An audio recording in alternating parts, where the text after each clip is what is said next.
The Middle East is on the edge. The unprecedented buildup of the American forces in the region, with the threatening intent towards Iran, and Iran promising equal retribution. These are unprecedented times where it seems that just a spark of a conflagration, which I am very sorry to say, no party might be able to control once it starts. So, what is going on in Iran? What is the American intent behind all this? To discuss this, we have with us Ambassador Vivek Katju, who is the former ambassador of India to Myanmar and Afghanistan, and headed the Ministry of External Affairs desk on Iran, Afghanistan, and Pakistan. Welcome to Samvad, sir. Thank you.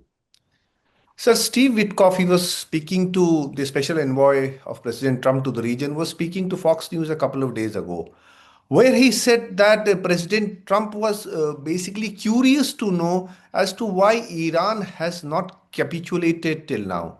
We have seen protests in Iran end of December and midweek of January, which Treasury Secretary Scott Bessent linked to the economic coercion the Americans had indulged in Iran. Now, Iran says it's ready for a fight. There are negotiations going on. So my question to you is, sir, you know the Iranian governance structure and the regime structure pretty well. So given the Iranian structure, the regime structure, do you see this capitulation happening short of war? I don't even see it happening easily, consequent to a war. Sir.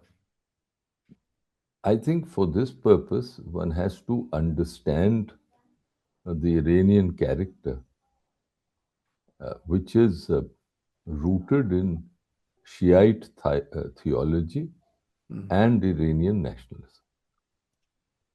It is surprising that the Americans, with all the information that is available to them, have not been able to grasp this. Indeed, Witkoff had initially used the word frustrated for President Trump's feeling. And it is later that he, in the course of the interview, that he said a better word would be curious. But the truth is that he's frustrated. Because Trump belongs to a tradition where people weigh their options and do a cost-benefit analysis and then proceed on that basis, even in political issues. Besides, Trump is schooled in the real estate business tradition. So this is the Iranian reaction he has not been able to understand. There's one other factor. The Iranian immigrants, a number of them are royalists, and Trump himself sent Witkoff to meet the late Shah's son, Raza Pahlavi, who lives in America. Now, the fact is that the Iranians may not be happy with the regime. Large sections aren't.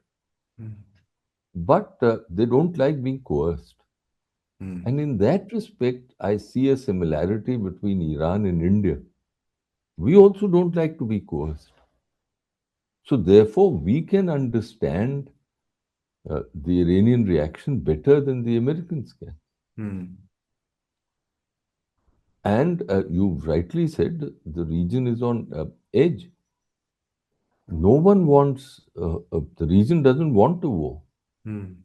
Because, at least in the short and immediate term, a war in the Gulf may disrupt oil supplies. Let's face it, that is the real concern of the region.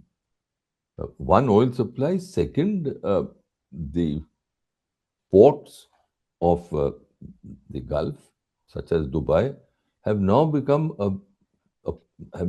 ports of transshipment. So, for instance, India's trade goes to a very substantial extent to Dubai, and from Dubai it goes off to other destinations, the Indian exports. So we don't want anything to happen in the Gulf. which will create turmoil. Uh, but I think by moving all these assets, and you rightly said these are unprecedented moves, he's got two carrier groups in striking range. He's got other ships. He's moved his aircraft to U.S. bases. There is the base in Diego Garcia, which is still there, from where he can have B-52s launched, which he did last year in June when they bombed Natanz in Fordo and Isfahan nuclear installations. So, given all this, Trump is boxing himself into a corner. And Trump, being Trump, can easily say that, fine, I've tried all this and walk out. But he may not. So the world is watching very carefully. And if you've seen, the Indian embassy in Tehran, I think correctly, asked its Indian nationals to leave, all Indian nationals to leave, because we don't know what's going to happen. There is this question mark hanging. I think talks are slated for Thursday. That's 26, 2 days from now in Geneva, and there'll be media. The intermediaries are the Omanis. We don't know whether it'll happen, but they're scheduled to take place. The Iranians have made positive noises about these talks. The Americans are quiet. The Omanis have said that most likely they'll be held. And we'll have just wait and watch till Thursday. Sir, during the during last year, when the Americans and the Israelis attacked these nuclear installations in Iran, President Trump himself said that the nuclear program has been obliterated. He used the word obliterated. Now, Witkoff again in that interview said that Iran is just weeks away from it could from developing a bomb. Um, for any person, any lay person who is not exactly aware of what goes on behind the scenes, the intelligence, the diplomacy, it's all very strange. You obliterate nuclear weapons are not something like Diwali ka pataka that you buy it straight from the shop and the shelf. So this seems to me, it seems more like an action of an hegemon that I will decide what I want to do. I will decide when to do it and how to do it. So how should a country like Iran, or say for instance even India, sir? I mean there are very unprecedented times out here also. How will a country react? I mean, will it react like Iran or will it go down like Venezuela did? Well, Diplomatically. Venezuela initially didn't. Maduro was and his wife were picked up. But they had a Delcy Rodriguez out there, sir. They had a Yes, Delcy Rodriguez out no, there. no, you are right. They had a Delcy Rodriguez, and she did a cost. Again, I'm using that term, cost-benefit analysis. She and her colleagues, and they decided that it would be best to face realities and make peace with the Americans at this stage. Sorry, I'll just And I'm make asking, I'll peace just with the. I'll just intervene for a second, sir. I'm asking this question because we have seen this story in Iraq, weapons of mass destruction. We have seen this story in Libya, to an extent in Syria also. So it is not that this is the first time something of this sort is happening. So what does it make any country feel like? Look, these are the realities, Mayank, of international politics or even domestic politics. At the end of the day, there is a power which is in operation.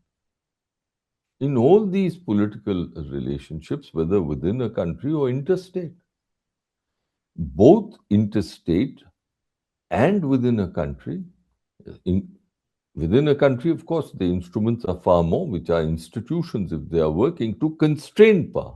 Hmm.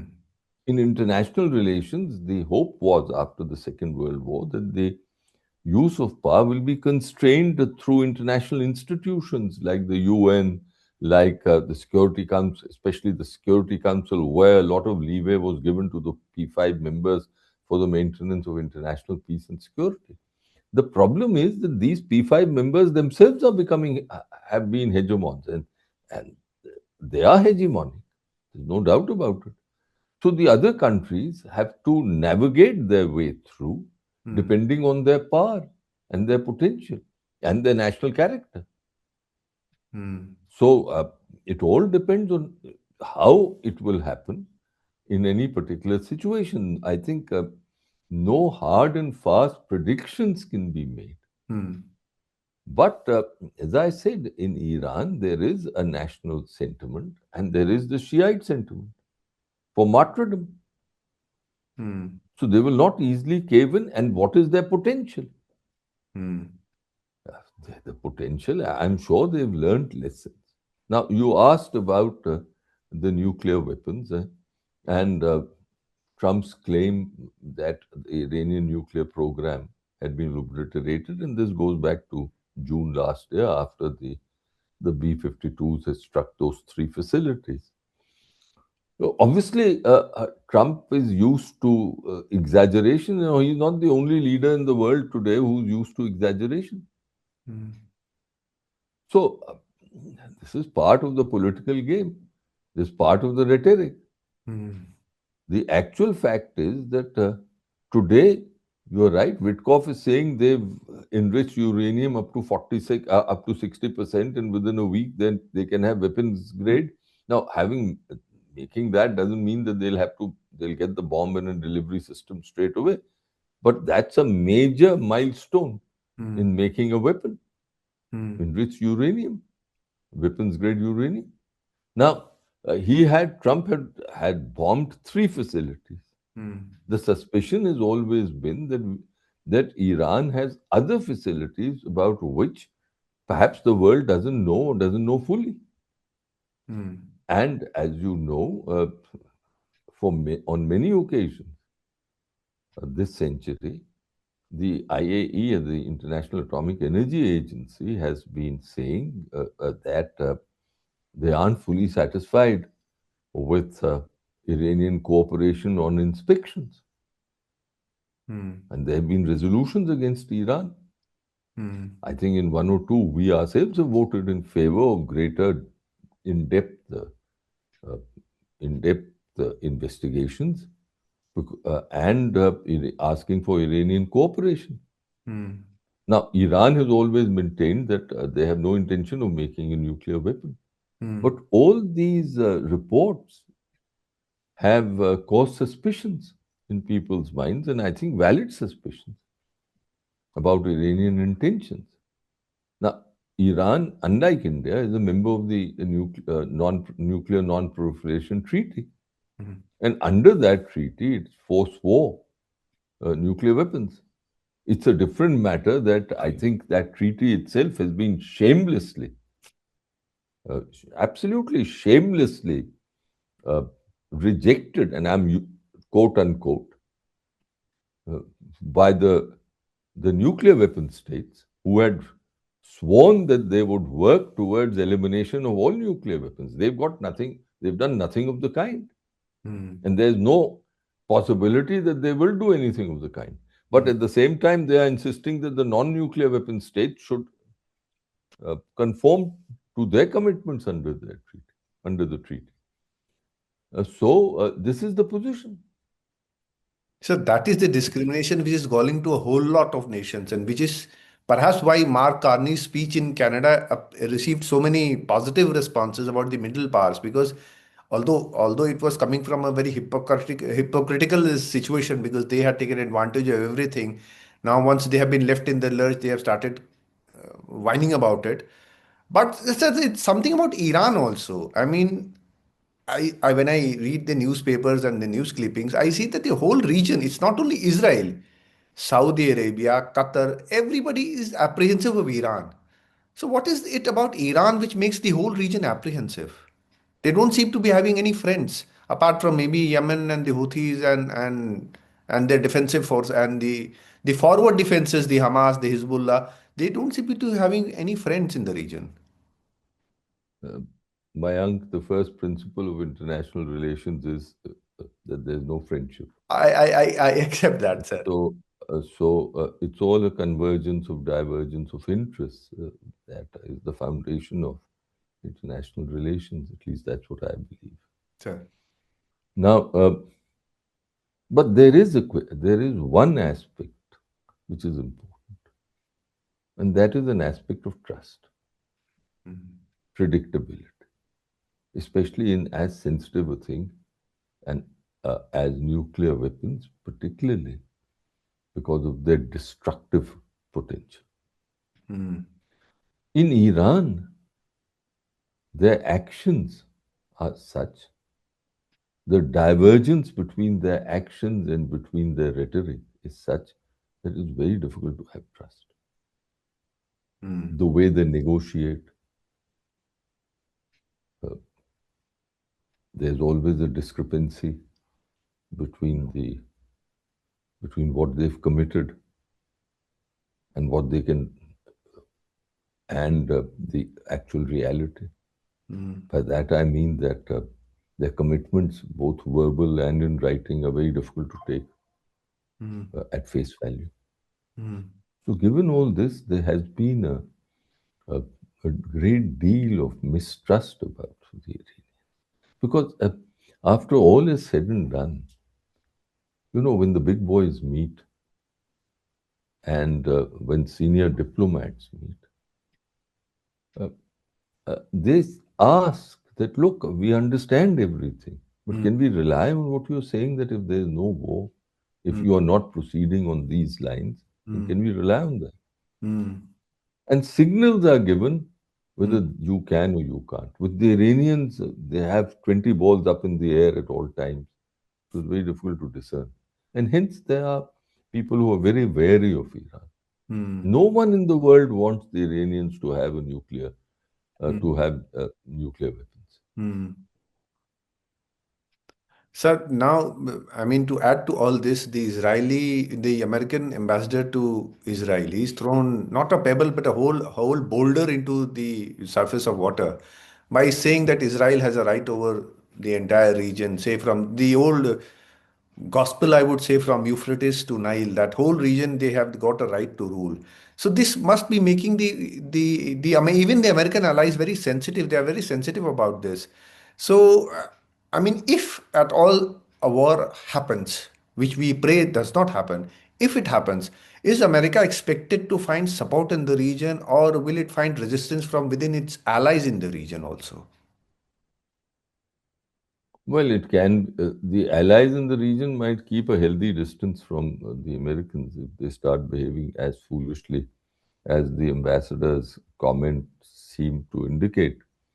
But I have a healthy disrespect of ambassadors uh, or skepticism about them. I think that'd be a better phrase. Because I've been an ambassador myself and I know that how little do ambassadors count in the grand scheme of things. So don't take the American ambassador too seriously. What you've got to look at is what Washington is saying. Hmm. And I don't think that Washington has officially ever made a claim like this ambassador did. Very often, ambassadors are pulled up by the headquarters for promoting their individual thinking, and people think that their words always represent their thinking of the headquarters, but there can be occasions when there's a gap between the two, and I think this was one of those occasions. So I will wait to see if there's someone senior and responsible in Washington who endorses the ambassador. I don't think that's been done till now, and I doubt whether it will be done. So the former Israeli Defense Minister Yoav Gallant has recently written that diplomacy backed by military might is very effective. He went on to say. So he basically is supporting the American buildup and saying that it's all about diplomacy. It's more about diplomacy. So military might is a very essential part of diplomacy. You as an ambassador, so you have seen all this before also. Maybe not so much unprecedented, but something of this sort going on. So would you agree with this statement that military might is an essential part of diplomacy? Because they're smaller nations, they're taking on the larger ones. And military might is not exactly working as we have seen in the recent past around the world. But there any substance to this? Uh, coercion or coercive abilities, which need not only be military might, which can be economic pressures through sanctions, uh, which can be isolation of a country, imposition of isolation, is a part of diplomacy. Diplomacy is both carrots and sticks. Hmm. Now, do sticks always work? No. Do carrots always work? No. Sometimes even a combination of the two don't work. And that is why then there is conflict. There's kinetic conflict when they fail. Hmm. So I think, as a general proposition, what the Israeli politician has said is correct. It Hmm. can't be doubted. And that is why these people have moved all those assets, the Americans. But that is why, because they're not working, you have Steve Witkoff saying that, that Trump is frustrated or curious. Why isn't it working? Sir, I ask this also because it also leads to a situation of hardening of positions on both sides, and it could lead to a loss of face if anybody walks away or sort it seemed to be backing down also. That is why I put across this question to you, sir. Look, we have in Trump a person who is not worried about loss of face. If you've seen how he acted in Afghanistan in his first term, he walked away. Hmm. He pocketed his strategic defeat and said, I cannot fight here all the time. And that's what a great power does. If it gets caught in a swamp, Hmm. it will not, for purposes of maintaining its face, remain in the swamp. He says, fine, I'll cut my losses and go. So even after he's put all these pieces in, Hmm. it's not necessary that he'll have a go. That it can be, and there's some talk. It can be that there's some way out is found, and there's some talk that it might be through allowing Iran to maintain a small program, enrichment program for medical purposes. Uh, Hmm. Now, will that be sufficient for the Ayatollah? It remains to be seen. Will Hmm. it sufficient for Trump? Will it be sufficient for Trump? One doesn't know. So Hmm. that is why there are many imponderables at the moment. And very often it's been my experience that if you ask the principals themselves, till they take a final decision, it's all up in the air. Hmm. It's only when they finally sign on a Hmm. piece of paper or give a nod, yeah, proceed in this basis. That they decide because there are there are a whole lot of alternatives before these leaders. I'm only trying to explain to your viewers how are decisions taken. Hmm. Hmm. All these are alternatives, and very often, or most of the time, decisions are taken at the last moment. Hmm. The leader will pick up one of the alternatives, or he might find another alternative which is not being proposed to him. That also happens. I've seen it. Hmm. So it's this face question. The Iranians are normally hung up on face, but when push comes to shove, even the Iranians will find a way out, and that's been Iranian diplomacy through the centuries. Hmm. So you can declare victory. That's Hmm. done. Standard, and then try to create all the halabulla and tamasha. We won, we won. Uh, this is how it operates. So, but in this case, so as I was saying, that we'll have to really wait and watch. I mean, we got to wait till in the first instance, till the 24th.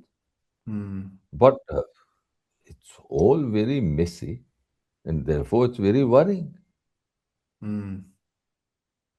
So with the general, what should I say, a proper, for a lack of a proper word, decay of the United Nations, has the scope for diplomacy, international diplomacy reduced because it's more about two powers negotiating through an intermediary, say Oman sometimes, Qatar sometimes, or any other country. But there is no United Nations. There is no United Nations in the picture at all. It was being let at Look, will by the United States for a very long time, but now it's not even pretending that the United Nations exists. So has the scope of diplomacy reduced and diminished? no, diplomacy is not only through the United Nations. In fact, if you see the history of crises uh, since the United Nations establishment, uh, it's only in the early years, for example, the Korean War, etc., that the United Nations had a role. Hmm. Uh, the United Nations also comes in peacekeeping efforts or maintenance efforts as a part of an agreement. But most of the time, agreements are negotiated outside the United States, either by a group of countries, Hmm. like in the case of the JC, okay, JCPOA. JCPOA, G. or uh, in the case of, say, the Cuba conflict of 1962, the United Nations didn't come in. It was the Americans and the Soviets, the then Soviets, who were dealing directly. Hmm. So to think that the United Nations has decayed, of course it has in many ways, because Trump himself has great disdain for the United Nations. He's openly saying that his board of peace, and I think he imagines that he'll permanently be a chairman of board of Hmm. peace. Hmm. Hmm. In my view, the board of peace will go the minute he retire, the Hmm. minute his second term gets over. Um, so he thinks the board of peace will replace the United Nations. So the United Nations role is was always limited, is becoming even more limited, but it was never really involved in serious diplomatic effort when, uh, say, after the late 60s, in the case of international conflict. So about this board of peace, with the American boss, the Godfather, sitting at the top, and rest of the members. Now, this Iranian situation throws up a very interesting situation. Hypothetically, if they go to war, now there are members of board of peace who are not in favor of war because they don't like Israel. Maybe that is the only reason. It's not that they don't want war; they don't want a very strong Israel. And Israel is also on the board of peace. It is all for war. So if push comes to shove, as to you said, how will this board of peace work it out? It will not. That's the simple answer, Mayank. It will not.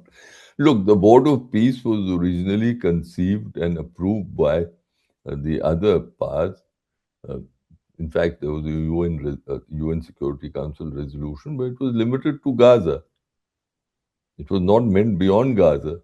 Now, Trump then later has expanded its scope, so it will get into all kinds of contradictions. And there are people paying So, him, sir. yeah, yeah, of course, he wants what, $1 billion if you want a permanent seat, etc. Hmm. Harebrained, if you ask me. But yeah, people are wanting to quote him because he's the big dada at the moment. And everyone wants to make peace with the big dada because your people are worried of what he can do. Hmm. And then The only one who's harm. there's one missing dada in the whole story, sir. A pretentious dada, maybe China. It's got very close relationship with Iran. It has been buying oil regularly, perhaps the only country which is buying oil from Iran after the sanctions. But generally, we don't see them speaking much or speak at all. So how do they look at things, and how does their diplomacy work? Because there was a time in the very recent past they were fighting with their diplomats were fighting all over the whole 4 years, but suddenly they have gone silent. So what does this show? Look, the wolf warrior thing also was a little exhibition of muscularism. Hmm. But I don't think that they ever indulged in great rhetoric. Their media may. Generally, the Chinese have always acted behind the scenes. They've made statements. I mean, this is in the recent years. Hmm. I'm not talking of the early years after the revolution. So they act with a certain sobriety, but they carry a big punch. I mean, they're not pretentious. Hmm. At No, the but moment, it's just in the sense let's that the muscular strength they wish to display, basically, and I pretentious in don't that think sense, sir. they look. They worked out things. I'm no. I'm. I mean, I personally feel that our major strategic challenge is and will remain China. Mm. There's no doubt about it. But the Chinese, as far as I can observe, behave very, very cautiously Mm. and conduct themselves very deliberately. Uh, they are putting pieces in place. You are right with Iran. In fact, Xi Jinping had committed to spending $20 billion over a period of years, if you recollect. Mm. But the Chinese are very wary when it comes to putting their money in a place. Mm. And they will not take on the Americans on Iran. They'll make, I'm sure there are quiet talks going on between the Chinese and the Americans. Mm. But at the end of the day, the Chinese will not sort of become shaheed for the Iranians. Mm. Yes, sir. Sir, one final question, sir. The JCPOA bit. Hmm. Obama entered into it. It was supposed to cap uranium enrichment, and sanctions were being lifted. And then Trump walks out. Now he says that Iran started to enrich uranium and he wants to finish it all. So if JCPOA was in place, obviously Iran was not supposed to be enriching uranium. So what made Trump walk out of the deal? Because this I situation think could have been avoided. I think the Israelis, if you recollect, the Israelis were completely opposed to the deal because the Israelis believe that the Iranians can't be trusted, even with very stringent IAEA safeguards, and they will clandestinely enrich. They are also developing a missile capability, and therefore, therefore Israel's security was threatened.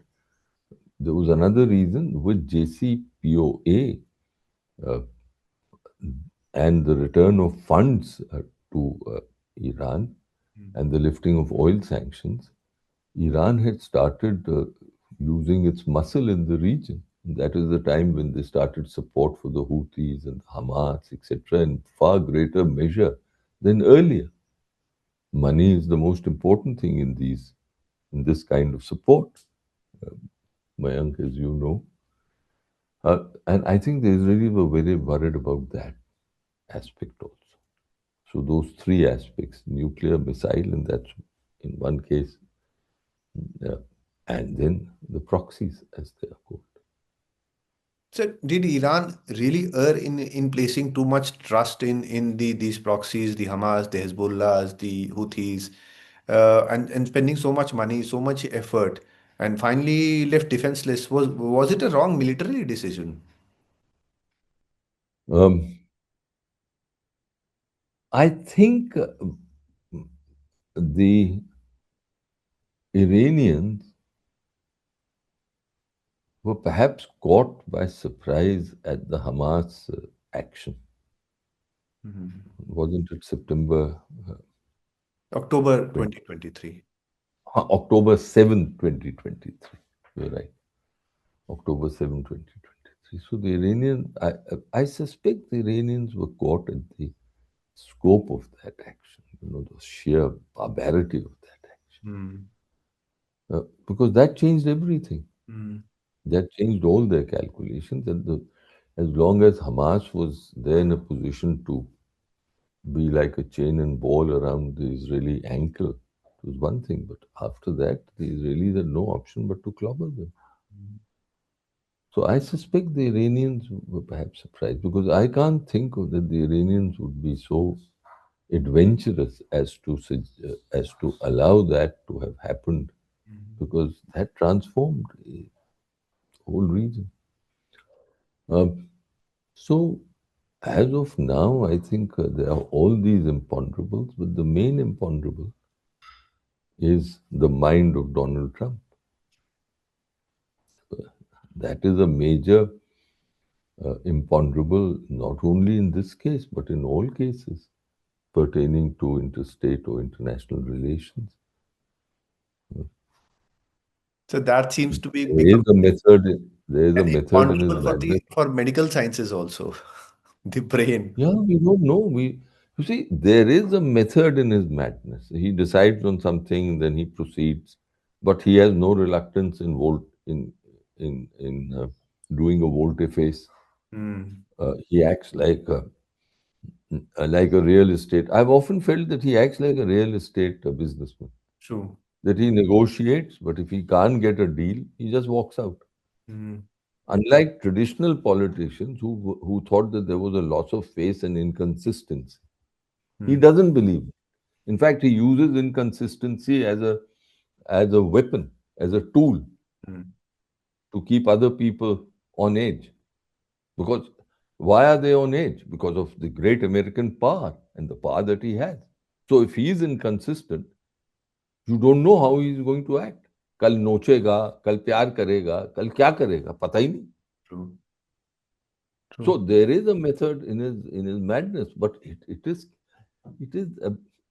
totally against the behavior of a great power that we are used to. Yes. Hmm. Great powers should act. That is what is generally believed in a predictable manner. कि भाई पता रहे कि कैसे क्या करेगा ये. अगर वो ही ऊट पटांग उछल कूद करने लगे तो उसके लिए तो ठीक है, Hmm. बट दुनिया के लिए फिर बहुत मुश्किल हो जाए. Yes. So we'll have to conclude on that. Thank you. Thank you for Thank you your very much. time and your views, sir. Thank you so much. No, it's a pleasure always talking to you, Mayank, and more strength to your elbow. Thank you so much, sir.